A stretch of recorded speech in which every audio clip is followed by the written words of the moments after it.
Manjummel boys സിനിമയുടെ collection ആനുപാതികമായി നിർമ്മാതാക്കൾ നികുതി അടച്ചിട്ടില്ലെന്ന് കണ്ടെത്തൽ. നടൻ സോബിൻ ഷാഹിറിന്റെ ഓഫീസിൽ ആദായനികുതി വകുപ്പ് നടത്തിയ റെയ്ഡിലാണ് കണ്ടെത്തൽ. 242 കോടിയുടെ കളക്ഷനാണ് മഞ്ഞുമ്മൽ ബോയ്സ് നേടിയത്. സോബിൻ ഷാഹിറിനെ ആദായനികുതി വകുപ്പ് ഉടൻ ചോദ്യം ചെയ്യും.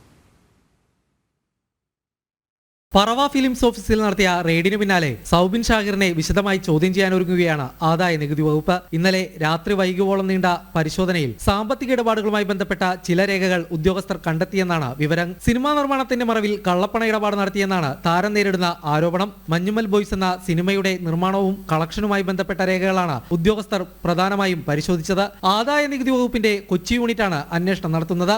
ആദായ നികുതി റിട്ടേൺ ഫയൽ ചെയ്തിട്ടില്ല. കണക്കുകൾ മറച്ചുവെച്ചുവെന്നുമാണ് ആദായ നികുതി വകുപ്പ് വ്യക്തമാക്കുന്നത്. പറവ ഫിലിംസ് നടത്തിയ സാമ്പത്തിക ഇടപാടുകൾ സംബന്ധിച്ചും പരിശോധന നടത്തുന്നുണ്ട്. ചിത്രത്തിന്റെ നിർമ്മാതാക്കളായ പറവ ഫിലിംസുമായി ബന്ധപ്പെട്ടവർ ലാഭവിഹിതമോ മുടക്കുമുതലോ നൽകാതെ ചതിച്ചെന്നായിരുന്നു ആലപ്പുഴ അരൂർ സ്വദേശിയായ സിറാജ് വലിയ വീട്ടിലിന്റെ പരാതി. തുടർന്നുള്ള അന്വേഷണത്തിൽ ഗുരുതരമായ സാമ്പത്തിക തട്ടിപ്പ് നടത്തിയെന്നായിരുന്നു പോലീസിന്റെ കണ്ടെത്തൽ. ഈ റിപ്പോർട്ട് പോലീസ് ഹൈക്കോടതിയിൽ സമർപ്പിച്ചു. പോലീസ് റിപ്പോർട്ടിന്റെ പശ്ചാത്തലത്തിൽ ഇഡി നേരത്തെ സൗബിനെ ചോദ്യം ചെയ്തിരുന്നു. അന്വേഷണത്തിന്റെ തുടക്കത്തിൽ സിറാജ് പരാതി നൽകിയതിന് തൊട്ടുപിന്നാലെ പോലീസ് മൊഴി രേഖപ്പെടുത്തുകയും പിന്നീട് ഇതുമായി ബന്ധപ്പെട്ട് ബാങ്ക് രേഖകൾ പോലീസ് ശേഖരിക്കുകയും ചെയ്തു.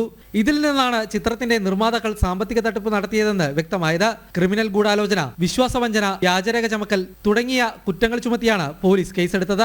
7 കോടി രൂപയാണ് സിറാജ് സിനിമയ്ക്കായി നിക്ഷേപിച്ചത്.